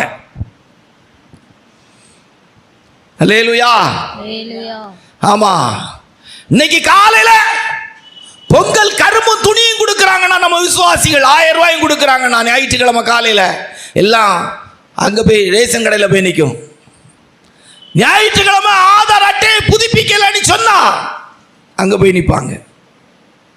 எப்படிப்பட்ட விசேஷம் பார்த்தீர்களா நம்முடைய ஜனங்களுடைய நிலவரம். எருசலேமே நான் உன்னை மறந்தால் என் வலதுகை என் தொழிலை மறப்பதாக, என் நாவு நான் ஊழியம் செய்ததிலே புது உடிப்பில் இப்போ இருக்கிற ஜனங்களுடைய ஊழியம் தான் விசேஷம். சின்ன வியாதி பலையின வர்றதுக்கு முந்தைய ஆஸ்பத்திரி போகிறாங்களோ போல வீட்டில் படுத்துக்கிட்டுறாங்க. நீ வீட்டில் படுக்கிறது இல்லை, வாழ்க்கை போகுமாங்கிறதுக்கு சொல்ல கட்டணும். ஒரு ஊழியக்காரன் ஒன்ன ஒரு ஊழியக்காரன் சபைக்கு கட்டுகிறவனா இருக்கணும். அல்லேலூயா. ஆமாம், ரொம்ப கவனமாக இருக்கணும். ஒரு செங்கலை உடைச்சி ஒரு செங்கலுக்கு கரெக்டாக வைக்கிறாங்க. கட்டணம் கட்டுற நிபுணன் மாதிரி சிற்பாசாரியர்களாய் கட்டப்படுறீங்களா? உங்களுக்கு உங்கள் ஊழியக்காரங்க கட்டுறவங்களா இருக்கிறாங்களா? அல்லேலூயா. எத்தனை வருஷம் ஆகி சிலருக்குள்ளலாம் அப்படி பின்மாற்றம் தான் வருது. ஒன்றுமே இல்லை, அதிலே பின்மாற்றம். 1ஆம் வகுப்புல இருந்து மறுபடியும் யூகேஜி ப்ரீகேஜி போனது போல இருக்கிறதே 1ஆம் வகுப்பு. அதுல மறுபடி எல்கேஜி யூகேஜி 1ஆம் வகுப்பு வந்தது. இப்போ என்னது, எப்படி வருது? யூகேஜி, எல்கேஜி, ப்ரீகேஜிக்கு வந்துட்டு எப்படி ஏற்கனவே ஆடி ஆடி இருந்தது. 10 மணிக்கு ஆராதனைக்கு வாங்க, நீ சொல்லி நான் வாரதா? தோசை தின்னு, சட்னி வச்சு, தோசையை தின்னு, இறைச்சி வச்சு, எல்லாம் வச்சு நான் வர்றது 10:45. ஆஸ்பத்திரி போகும்போது நேரத்தை போகணும் பார்த்துக்க. மறுபடியும் உனக்கு சொல்கிறேன், ஓபி பார்க்குற டாக்டர் டைமுக்கு தான் இருப்பார். நீ நேரம் பிந்தி போயிட்டியாக்கும், அவர் போயிடுவார். நீ ஆஸ்பத்திரிக்கு கரெக்ட் டைமுக்கு போக வேண்டியிருக்கும். கடன் கேட்குறதுக்கு கரெக்ட் டைமுக்கு போக வேண்டியது இருக்கும். பார்த்துக்க, நான் சொல்கிறது உனக்கு கஷ்டமாக இருக்கும். ஓட வேண்டியது இருக்கும். போக வேண்டிய ஆஸ்பத்திரிக்கு ஓட வேண்டியது இருக்கும். பஸ் இந்த டைமுக்குள்ளே போகட்டா இதாயிரும். அங்கேயும் போய் நீ பதட்டத்தோடு தான் போகணும். ஏன் அப்படின்னா, நீ ஆராதனைக்கு வரும்போது சரியாக கட்டப்படுற அனுபவத்துக்கு ஒப்பு கொடுக்கல. ஊழிய 3வது சபைக்கு கட்டுகிறவன். 4 வேதத்தில் வாசிக்கும் போது கலாத்தியர் 4:19 வசனம், கலாத்தியர் 5:4 வாசித்தா, கலாத்தியர் 4:19, கலாத்தியர் 5:4 வாசித்தா. வாசிங்க. சிறு பிள்ளைகளே, கிறிஸ்து உங்களிடத்தில் உருவாகும் அளவும் உங்களுக்காக மறுபடியும் கர்ப்ப வேதனை படுகிறேன். வாசிங்க 5:4 வசனம். 5:4 நீதிமான்களாக விரும்புகிற நீங்கள் யாவரும் கிறிஸ்துவை விட்டு பிரிந்து கிருபையினின்று விழுந்தீர்கள். கிருபையினின்று விழுந்த ஜனத்துக்காக ஒரு ஊழியன் சபைக்கு என்ன செய்வானா? மறுபடியும் கர்ப்ப வேதனைப்படுவானா? நீ வசனத்தை கேட்டு வசனத்தின்படி வாழாதவர்களா, ஆண்டவரை விட்டு விலகிறவளா, ஆண்டவருக்கு பிரியமில்லாதவளா இருந்தால் ஒரு ஊழியன் சபைக்கு என்ன ஆசீர்வாதம்னா, உங்களுக்காக மறுபடியும் வேதனைப்பட்டு கர்த்தருடைய சமூகத்திலே காத்திருக்கிறோன்னா இருப்போம். நம்ம ஆட்களில் நிறைய பேருக்கு பலகீனம் வந்தால் ஞாயிற்றுக்கிழமை வருது, திங்கக்கிழமை வர்றதில்லை. ஆஸ்பத்திரியில் ஞாயிற்றுக்கிழமை ஆஸ்பத்திரியில் இருக்கிறாங்க குடும்பமாக, திங்கக்கிழமை வேலைக்கு போயிடுறாங்க. ரொம்ப ஆச்சரியமான குடும்பங்கள் நம்முடைய ஜனங்கள். அதுக்கு ஒரு ஊழியக்காரன் என்ன செய்யணுமா? கிருபை நின்று விழுந்திருக்கிறார்கள். கிருபை நின்று விழுந்திருக்கிறாங்க. எங்கேயாவது ஏதாவது ஒரு பண்டிகை, எங்கேயோ சோறு கிடைச்சாலும் சரி, ஞாயிற்றுக்கிழமை பிரச்சனையே கிடையாது, போயிடுவாங்க. அப்போ அந்த ஜனங்களுக்காக ஒரு ஊழியன் மறுபடியும் கர்ப்ப வேதனைப்பட்டு என்ன செய்வானா? ஜெபம் பண்ணுவானா. அழகா சொல்றார், நீங்கள் கிருபை நின்று விழுந்தீர்கள், உங்களுக்காக மறுபடியும் கிறிஸ்து உங்களுக்குள் உருவாகும்படிக்கு நான் என்ன செய்கிறேன்? கர்ப்ப வேதனைப்படுறேன். சிலருக்கெல்லாம் வீழ்ச்சிங்கிறதே என்னன்னே தெரிய மாட்டேன். கலாத்தியர் சபையார் அவங்களுக்குள்ள நிறைய நல்லது இருக்குன்னு நினைச்சாங்க.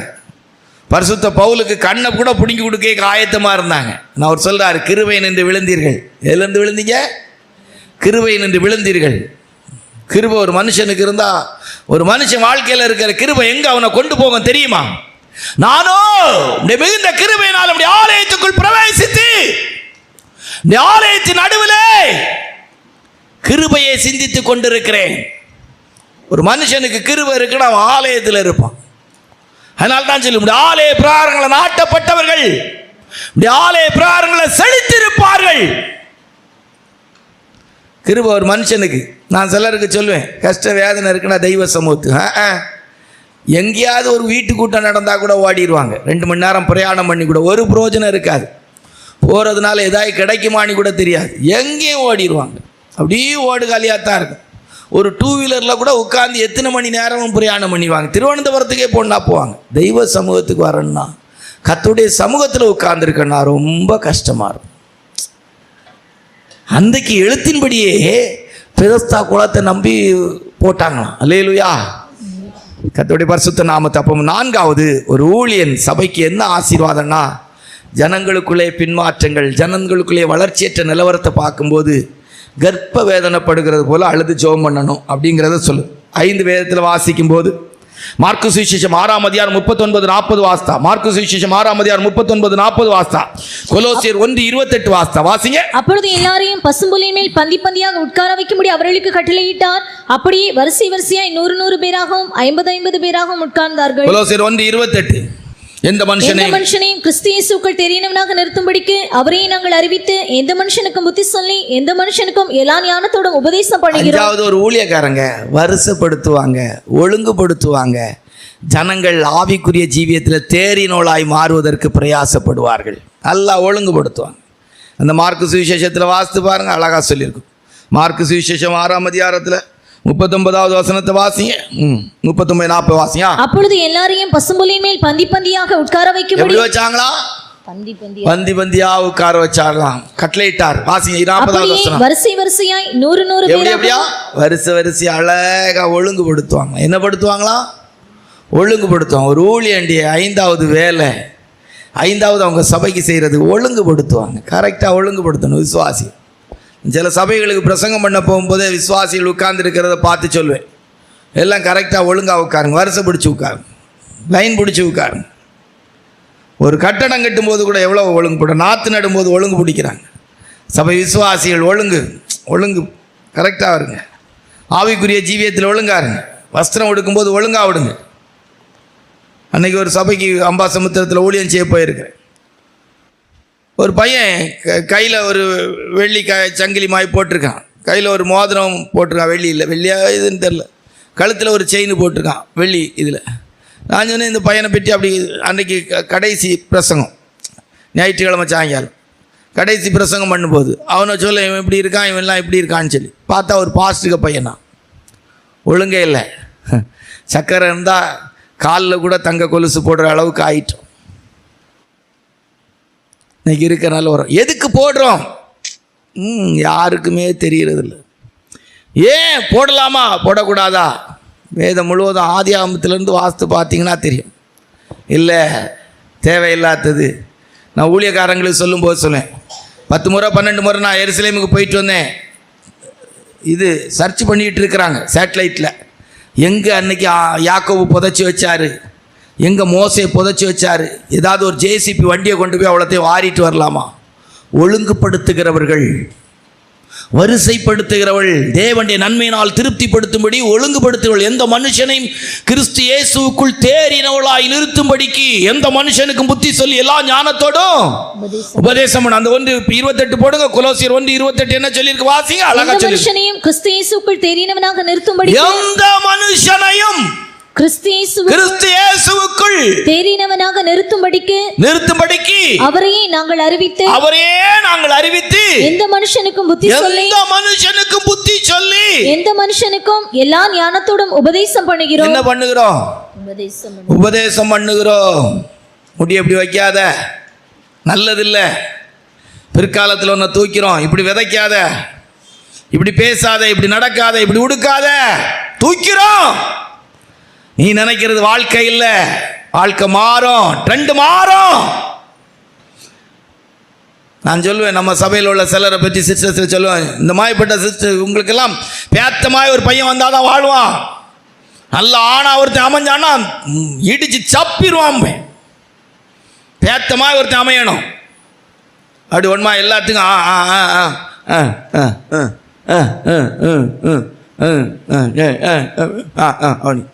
அல்ல ஆம்பளே அமைஞ்சிட்டான் போட்டுருவோம். உனக்கு ட்ரெஸ் ஆகுது, உனக்கு ஏதாவது, அதுவும் கடந்த காலத்தை ரிசர்ச் பண்ணிட்டான் பிடிச்சிருவான் கொதவளைய. அங்கே பழக்கம் இருந்தால் அவங்க தொட்டாங்களா இவங்க தொட்டாங்களான்னு தூக்கிட்டான். அவ்வளோதான். சந்தேகத்துக்குரிய இடம் வந்துட்டு இப்போ சிரிக்கிற சிரிப்பு அப்போ சிரிக்க முடியாது. இப்போ யாரை பார்த்து நீ சிரிக்கலாம், சிரிக்கிற விதமே வித்தியாசமாக இருக்கலாம், போஸ் கொடுக்கறது வித்தியாசமாக இருக்கலாம். அன்னைக்கு அவன் வரக்கூடிய வாசம் இல்லாமல் வாழ்ந்துட்டோம், முறைக்கிறோம், கசைக்கிறோம், அப்படி பிடிச்சி வச்சு. நான் சொல்லுவேன் சிஸ்டர்கிட்ட, இதுக்கெல்லாம் அமைஞ்சுனா இப்படி தான் அமையணும், அமையலைன்னா மாற்றிரும், ரூட்டை மாற்றிரும். என்னைக்கா நான் செத்த பிற்பாடி கேளுங்க, இப்போ கேட்டால் சொல்ல மாட்டாங்க. அல்லேலூயா. அவங்க எதே மனசில் வச்சுருக்க மாட்டாங்க, ஆனால் நம்ம சொன்னதை ஈஸியாக சொல்லிட மாட்டாங்க. அல்லேலூயா. ஏன்னா அவங்களுக்கு கற்றுக் கொடுப்பேன், இதெல்லாம் இப்படி தான் ஓடுகாலி கேஸு நிற்காது. இவனுக்கு அமைகிறவன் இப்படி அமைஞ்சிட்டான்னா முடிஞ்சு போச்சு, இவளுக்கு அமைகிறவன் இப்படி அமைஞ்சிட்டான்னா கேள்வி கேட்டுருவான். உனக்கு இந்த பழக்கம் இருந்திருக்கா, இப்படி இருந்திருக்கா, இதுக்கு முன்னால் இவங்கெல்லாம் இப்படி இருந்திருக்காங்களான்னு கேட்பான் அவள்கிட்ட. இங்க கண்டுபிடிச்சிருவான், தூக்கிடுவான். நல்ல ஆம்பளைக்கு பார்க்குற ஒரு பார்வையிலே தெரியும், பார்க்க எப்படி பார்க்க, ஏன் பார்க்க, பார்வைக்குள்ள என்ன இருக்கு. ஒரு குடும்பத்தில் ஒரே நாள் உள்ள பிரவேசிக்கிறேன், யார்ட்டையுமே உங்கள்கிட்ட சொல்லவே இல்லை. ஒரு அன்னைக்கு அவங்களுக்கு மாமாங்கிற முறையில் உள்ள ஒரு பையன் லேசா போகிறான், லேசா ஒரு சின்ன ஷேக், ரைட், கனிஷ்டு. காலம் வரும்போது சொல்கிறேன், அன்னைக்கு எனக்கு தெரியும் இது இப்படி தான் வந்து நிற்கும். முடிஞ்சு, சாப்டரே முடிஞ்சு. சிம்பிள், அவ்வளவுதான். வரிசைப்படுத்துகிறவர்கள், ஒழுங்குபடுத்துகிறவர்கள். படுத்துறீங்களா? உங்களை ஊழியக்காரங்க படுத்துறாங்களா? வரிசைப்படுத்துறாங்களா? ஒழுங்குபடுத்துறாங்களா?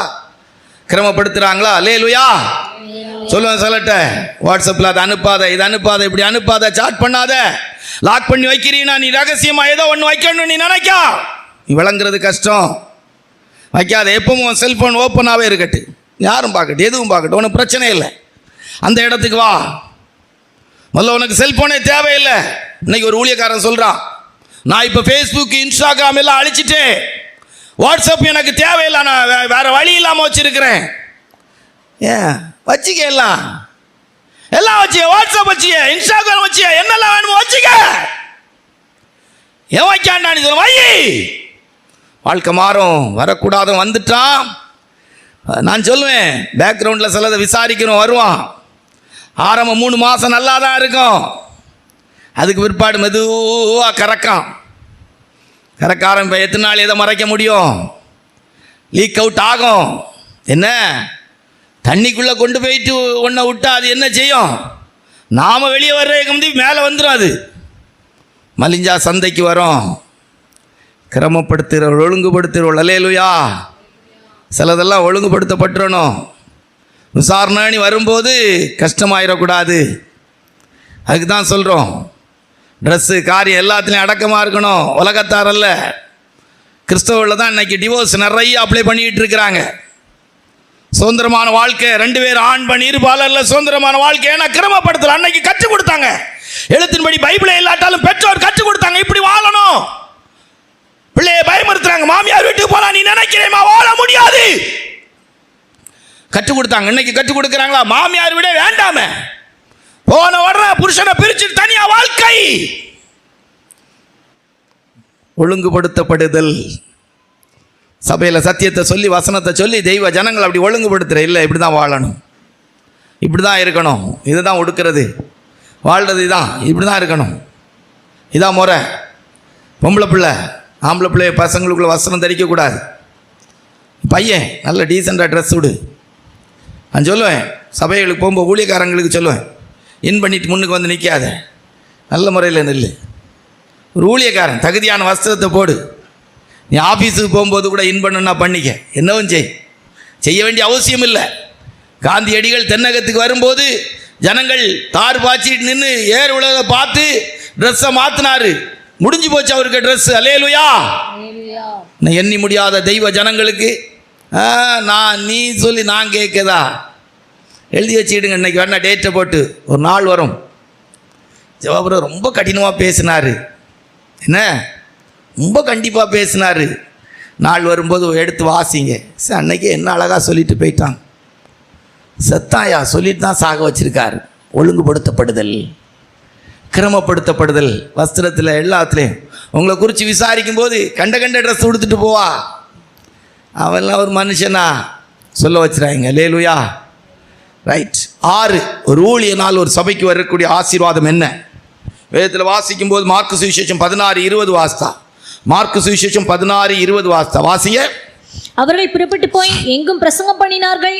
அவர்களுடனே கூட கிரியை நடப்பித்து அவர்களால் நடந்த அடையாளங்களினாலே வசனத்தை உறுதிப்படுத்தினார். ஆமென். ஆமா, வசனங்களை உறுதிப்படுத்துற விதத்தில் அற்புத அடையாளம் நடக்கும். நம்ம சபையானாலும் சரி, எந்த சபையானாலும் சரி. ஆமா, விசுவாசிகள்ல 10 பேராவது மருந்து எடுக்காம சுகம் பெறவங்க ஒரு சபையில் இருக்கணும். அல்லேலூயா. ஆமா, வியாதி நேரத்தில் ஏசப்பா சுகமாக்குனாருங்கிற ஒரிஜினல் சாட்சிக்கு ஒரு 10 பேராவது இருக்கணும். இன்னைக்கு இருக்காங்கிறது ஆச்சரியமா இருக்கு, ரொம்ப ஆச்சரியமா இருக்கு, ரொம்ப ஆச்சரியமா இருக்கு. இப்போ நம்ம சபையில் இப்போ எழுப்பி நிறுத்தி மருந்தே வாங்காதவங்க, மருந்து சாப்பிடாதவங்க யாருன்னு சொன்னால் எத்தனை பேர் நிற்பாங்க, எத்தனை பேர் உட்காருவாங்க? சாப்பிட்றவங்களாம் உட்காருங்க, சாப்பிடாதவங்கன்னா நில்லுங்கன்னா எத்தனை பேர் நிற்பாங்க? எனக்கு தெரிஞ்சு நம்ம சபையில் என்ன சொல்லலாம், 1 2 3 4 ஒரு 5 6 பேர் நிற்க வாய்ப்பு இருக்குது. ஒரு 6 பேர், இவ்வளோ பேரில் ஒரு 6 பேர் நிற்பாங்க. இதாவது இருக்கிறது பெரிய விஷயம். மருந்தே எடுக்கிறதுல, ஆஸ்பத்திரிக்கே போகல, பிளட் குரூப்பே தெரியாது, பிளட் டெஸ்ட் பண்ணல, ஸ்கேன் எடுத்தது கிடையாது, ஆஸ்பத்திரியில் டாக்டர் என் கையை பிடிச்சி பல்ஸ் பார்த்தே கிடையாது, என்ன எந்த பரிசோதனையும் பண்ணினதில்லை. வேதம் சொல்லுது, அற்புத அடையாளங்களினாலே வசனத்தை உறுதிப்படுத்துகிற ஊழியம். அல்லேலூயா. ஏசப்பா சுகமாக்குறார், ஏசப்பா விடுதலையாக்குறார். இயேசு கிறிஸ்துவினுடைய வசனம் மருந்து இல்லாமல் கர்த்தர் சுகமாக்குறாருங்க. சபையில் அப்படிப்பட்ட ஒரு சாட்சி இருக்கணும். அல்லேலூயா. மரண தருவாயிலிருந்து காப்பாற்றப்பட்டவங்க இருக்கணும். ஜெபத்தால் தேவனால் சுகமாக்கப்பட்டவர்கள் ஒரு சபையில் இருக்கணும். நிறைய பேர் இருக்கணும். நம்ம சபையில் அவ்வளோ பேருமே அப்படி இருந்தால் தான் நல்லது. அற்புத அடையாளங்கள் நடக்கணும். ரைட்டா? 7 சொல்லி முடிச்சிடும். எல்லாருமே பாவம், ரொம்ப ரொம்ப ஒரு விதமாக இருக்கிறீங்க. நீங்கள் இருக்கிறதுலே தெரியுது, ஏதோ ஒரு அக்யூஸ்ட் மாதிரி தெரியுது. அல்லேலூயா. ஒரிஜினலாக சொன்னால் இந்த பிரசங்கெல்லாம் கேட்கும்போது உங்களுடைய இருதயம் சந்தோஷப்படணும். அல்லேலூயா. ஏன் தெரியுமா? நீங்கள் ஒழுங்குபடுத்தப்பட்டவங்களாம் எங்களுக்கு நல்ல ஒரு ஊழியக்காரங்களை தந்து வாரந்தோறும் எங்களை ஒழுங்குபடுத்துகிறாங்களே, எங்களை சரிப்படுத்துகிறாங்களே அப்படின்னு நினச்சி சந்தோஷம் உண்டாயிருக்கணும். ஆனால் அதுக்கு மாறாக இருக்கிறதுனால ஒன்று தெரியுது, உங்கள் லைஃப்பில் எங்கேயோ ஒரு சில இடத்துல உதச்சிருக்கு பிரசங்கம். அல்லேலூயா. ஆக்சுவலி இந்த பிரசங்கம் உங்களுக்கு சந்தோஷத்தை கொடுத்துருக்கணும். எங்களுக்கெல்லாம் ஆண்டவர் தந்திருக்கிற ஊழியக்காரங்க ஏறக்குறைய 100% இல்லாட்டாலும் ஒரு 75% ஜீவியத்திலையும் 75% சபையிலும் இந்த வேலையை செய்துக்கிட்டு இருக்கிறாங்களேன்னு நினச்சி உங்கள் இருதயம் என்ன செய்திருக்கணும்னா சந்தோஷப்பட்டிருக்கணும். ஆனால் நீங்கள் முழிக்கிற மொழியிலும் உங்களுக்கு இருக்கிற அந்த வேதனையிலும் உங்களுக்கு ரொம்ப கஷ்டமாக இருக்கு. அல்லேலூயா. ஏன்னா இது இல்லாமல் எங்களுக்கு நம்ம இதில் ஒருத்தங்க சொன்னாங்க, நீங்கள் 25 பேரை வச்சுக்கிட்டு என்ன பேசினா எனக்கு துக்கம் வராமல் இருக்குமா? நான் நினைக்கிறேன் 25லேயும் குறைவாகிறதுக்கு வாய்ப்பு இருக்கே. எங்கள் சகோதரிமார், நம்ம சகோதரிமார் சொல்லுவாங்க ஆள் குறை. நான் சொல்லேன் அதில் ஒன்றும் கவலைப்படாங்க, ஆள் குறையிறதுனால பிரச்சனை இல்லை. பரலோகத்துக்கு போகணும், அதுதான் நம்ம வேலை. அல்லேலூயா. இங்கே ஆளை கூட்டி வச்சுக்கிட்டு ஒன்றும் பரலோகத்துக்கு போகாமல் செத்த உடனே உங்களை போய் மண்ணை மாறி போட்டு மரணமே உன் கூறவங்க, பாதாளமே உன் ஜெயம் எங்கே, மரணத்தின் கூறு பாவம், பாவத்தின் பல நியாயப்பிரமாணம் நம்முடைய கர்த்தராக இருக்கிற இயேசு கிறிஸ்துவினால ஜெயம் கொடுக்குற தேவனுக்கு ஸ்தோத்திரம்னு கள்ளத்தனமாக ஒரு அடக்கம் பண்ணிவிட்டு ஃபெய்த்தோமில் வந்து நாங்கள் பேசிக்கணும். உங்கள் பரலோகத்துக்கு போய் இருக்கிறது கஷ்டம்தான். எப்படி பரலோகத்துக்கு போய் இருக்கிறது கஷ்டம்தான் அப்படின்னு சொல்லி என்ன செய்வோம், பேசிக்கூட. ஏதாவது விசுவாசிகள் கேட்பாங்க, அவங்க போயிருப்பாங்களா? போயிருக்கலாம், போகாமலும் இருக்கலாம். சந்தேகமாக தான் இருக்குது, சந்தேகமாக தான் இருக்கு. 7 ரைட்டா? வாசிங்க. 2 கொரிந்தியர் 11 அதிகாரம் 1-3. 2 கொரிந்தியர் 11 1-3 வாசிங்க. என் புத்தியினத்தை நீங்கள் சற்றே சகித்தால் நலமாயிருக்கும், என்னை சகித்தும் இருக்கிறீர்களே. நல்லா கவனிச்சிடுங்க. 7வது ஒரு ஊழியக்காரன் ஒரு சபைக்கு புத்தியினனா இருப்பானா? எப்படி இருப்பானா? புத்தியினனா இருப்பானா? எப்படிப்பட்டவனா இருப்பானா? புத்தியினனா இருப்பானா? எதுக்கு தெரியுமா? வாசிங்க நல்லா. நான் உங்களை கற்புள்ள கன்னிகையாக கிறிஸ்தியனும் ஒரே புருஷனுக்கு ஒப்புக் கொடுக்க நியமித்தபடியால் உங்களுக்காக தெய்வ வைராக்கியமான வைராக்கியம் கொண்டிருக்கிறேன். ஆகிலும் சர்ப்பமானது தன்னுடைய தந்திரத்தினாலே ஏவாளை வீட்டுல போய் இந்த வசனத்தையாவது ஒரு 4 நேரம் இன்னைக்கு வாசிங்க. என் புத்தியினத்தை சற்றே சகித்தால். ஒரு ஊழியக்காரனுடைய புத்தியினம்னு சொல்லும்போது ஒரு ஜனம் கிறிஸ்தியன் ஒரே புருஷனுக்கு கற்புள்ள கன்னிகா என்ன செய்யணுமா? எப்படி இருக்கணுமா? ஒரு ஊழியனுடைய பிரயாசத்தில் மிக முக்கியம் என்ன தெரியுமா? ஏ கிரேட் ஊழியக்காரன், நீங்கள் என்ன இருக்கோ இல்லை எனக்கு தெரியாது, உங்களை கிறிஸ்தியன் புருஷனுக்கு கற்புள்ள கன்னிகா என்ன செய்யணுமா? மாற்றணுமா? எப்படி மாற்றணுமா? எப்படி மாற்றணுமா? இந்த பிரதர்ஸ் எல்லாம் எப்படி இருக்கணுமானா, எப்போ ஏசப்பா வருவார், எப்போ ஏசப்பாவை பார்ப்பேன் என்கிற விதத்தில் ஒரு ஊழியம் வைராக்கியமாக என்ன செய்யணுமா? ஊழியம் செய்யணுமா? ஜனத்துக்கு எது கிடைக்கும் அது இல்லை. என் புத்தியினத்தை சற்றே சகித்தால். அவர் சொல்லார் தன்னை புத்திமான அல்ல, என் புத்தியினத்தை சற்றே சகித்தால் நலமாயிருக்கு. கிறிஸ்தியன் ஒரே புருஷனுக்கு நீங்கள் கற்புள்ள கன்னிகையாய் இருக்கும்படி தேவ வைராக்கியமான வைராக்கியம் கொண்டிருக்கிறேன். ஒரு ஊழியக்காரன் மிக முக்கியமான நோக்கம், ஒரு தேவனுடைய பிள்ளை எப்படியாவது கிறிஸ்துவுக்கு எப்படி மாறிடணுமா? கற்புள்ள கன்னியா மாறிடணும். அல்லேலூயா. ஆமாம், உலகத்தால் கரைப்படாத கற்பு தான் கற்பு. அல்லேலூயா. இன்னைக்கு நம்முடைய வாழ்க்கையில் எடுத்து பார்த்தா 3 வித ஊழியக்காரங்க இருக்கிறாங்க. வயிற்றுக்காக ஊழியம் செய்கிறாங்க, உலகத்துக்காக ஊழியம் செய்கிறாங்க, வாழ்க்கையில் எதுக்காக ஊழியம் செய்கிறாங்க? தங்களுடைய பேர் பிரஸ்தாபத்துக்காக ஊழியம் செய்கிறாங்க. அவர் எப்படி சொல்கிறாரு? நான் புத்தியினேன். என்ன சொல்கிறாரு? புத்தியினேன். உங்களுக்கு அறிவு இல்லை பிரதர். என்கிட்ட சொல்கிறாங்க, நீங்கள் கொஞ்சம் பிரசங்கத்தை மாற்றி பண்ணிங்கன்னா உங்கள் பிரசங்கத்துக்கெல்லாம் உங்கள் வெளிப்பாடுகள்லாம் எங்கே இருப்பீங்க தெரியுமா? இப்படி சொல்கிறாங்க, கொஞ்சம் பாஸ்டர் கொஞ்சம் இதெல்லாம் இப்படி பேசுனீங்கன்னா. ஒரு சபைக்கு போய் பிரசங்கம் பண்ணும்போது சொன்னேன், அந்த எனக்கு அப்போ புரியலை. பொதுவாக நான் சொல்லும்போது சொன்னேன், இந்த சாரி கட்டும்போதெல்லாம் கொஞ்சம் இது இழுத்து கட்டுங்கண்ணே. சிலருக்கு இங்கே இழுத்துருக்கோம், இங்கே இழுக்காது. சிலருக்கு இங்கே இழுத்துருக்கோம், இங்கே இழுத்துருக்காது. சிலர் இங்கே இழுத்துருவாங்க, கம்பூடு வரைக்கும், இது வரைக்கும். இங்கே பார்த்தீங்கன்னா இப்படி நிற்கும். இதில் நின்னாலுமே ஒத்தை இதில் நிற்கும். நான் அப்போ சொல்லுவேன், கேப் கூடுதலாக அவ்வளோதுன்னா நம்ம போத்தீஸில் உள்ள அந்த கவருக்காக முன்னால் அந்த போத்தீஸ் கவர் கொடுப்பாங்க, அதுக்கு சொல்லி அந்த கவரை வாங்கிங்கண்ணே. ஒருத்தவங்க சொன்னாங்க இப்படி பேசாங்கண்ணே. அப்புறம் தான் நினச்சேன், ஓகோ அவங்க அந்த சொன்னவங்க மனைவி பார்த்தீங்கன்னா இதில் இந்த சைடு கேப்பில் இருக்குது. அப்போ நினச்சி, ஓகோ அவங்கள குற்றப்படுத்துறேம்மா, ஏற்றுக்கிட்டா என்ன. நான் சொன்னேன், நீங்கள் இந்த நைட்டி எல்லாம் போட்டு இந்த குனிகிற வேலையெல்லாம் வைக்காங்க. போன வாரம் ஊழியம் செய்ய போன இடத்துல பார்த்தீங்கன்னா ஒரு பாஸ்ட்டு மகா ஒரு 16 வயசுக்குள்ளே இருக்கும், துப்பட்டாவே இல்லாமல் பந்தி பரிமாறுது. வாலிய பசங்க எல்லாருக்கும் பரிமாறுது. அது போக்கில் அது குனிஞ்சி இது போக்கில் இருக்குது. ஆமாம், சபைகளில் சிலர் காலை வைத்துட்டு இப்படி இருக்கிறாங்க. ஒரு பாஸ்டர்ஸும் கேட்குற இல்லை, இப்படி கீழே இருக்குது. இந்த பாஸ்டர்ஸ் பாவம், அதுகளுக்கு வீடுகளில் இருந்தாலும் அது அதுகளுக்கு சந்தோஷமாக இருக்குது, அவ்வளோ ஒன்றும் பிரச்சனை இல்லை. அதெல்லாம் ஒன்றுமே தவறாக என்ன செய்கிறதில்ல, தெரிகிறதில்ல. ஒரு நல்ல டைட் நிற்கிறைகளை போட்டுட்டு அது போக்கில் இவ்வளோத்துக்குள்ளே ஒன்றும் போட்டுட்டு அது போக்கில் அப்படி ஒரு மாதிரியாக உஜாலமாக அது நிற்கிது. யாருக்கும் எந்த இதுவும் இல்லை. ஒரு வாலிய பிள்ளைங்கிற எண்ணமோ, ஒரு வாலிய பையன் பாப்பானியோ, இது அருவருப்பாக இருக்கோனியோ, பின்னுக்கு எப்படி அசிங்கமாக இருக்கோனியோ, ஒன்றுமே இல்லை. அதான் அன்னைக்குள்ள நிலவரம். எப்படிப்பட்டவங்க?